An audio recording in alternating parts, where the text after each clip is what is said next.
Nyawa Presiden Amerika Serikat Donald Trump terancam lantaran ditemukan benda mencurigakan pada Minggu 11 Januari. Adapun benda tersebut ditemukan saat penyisiran keamanan di Bandara Internasional Palm Beach, Florida, jelang keberangkatan Trump. Gedung Putih menyebut benda mencurigakan itu ditemukan dalam pemeriksaan awal keamanan di area bandara. Hal itu disampaikan juru bicara Gedung Putih, Karoline Leavitt. Nyawa Presiden Amerika Serikat Donald Trump terancam lantaran ditemukan benda mencurigakan pada Minggu 11 Januari. Adapun benda mencurigakan itu ditemukan saat penyisiran keamanan di Bandara Internasional Palm Beach, Florida, jelang keberangkatan Trump. Gedung Putih menyebut benda mencurigakan itu ditemukan dalam pemeriksaan awal keamanan di area bandara.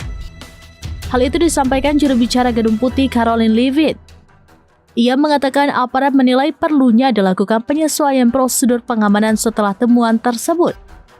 Sementara insiden itu membuat Dinas Rahasia Amerika Serikat melakukan penyesuaian rute iring-iringan Presiden.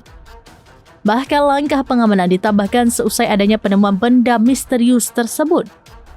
Gedung Putih memastikan perubahan rute iring-iringan dilakukan semata-mata demi kehati-hatian. Meski begitu, insiden tersebut tidak mengganggu jadwal perjalanan Donald Trump. Sayangnya, otoritas tidak merinci bentuk maupun tingkat ancaman dari benda yang ditemukan tersebut. Demikian informasi terkini Syedara Alun. Saksikan terus beragam informasi lainnya. Coba like dan share seluruh akun serambinews.com.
Download Tribun X sekarang, menghadirkan lokal menjadi Indonesia.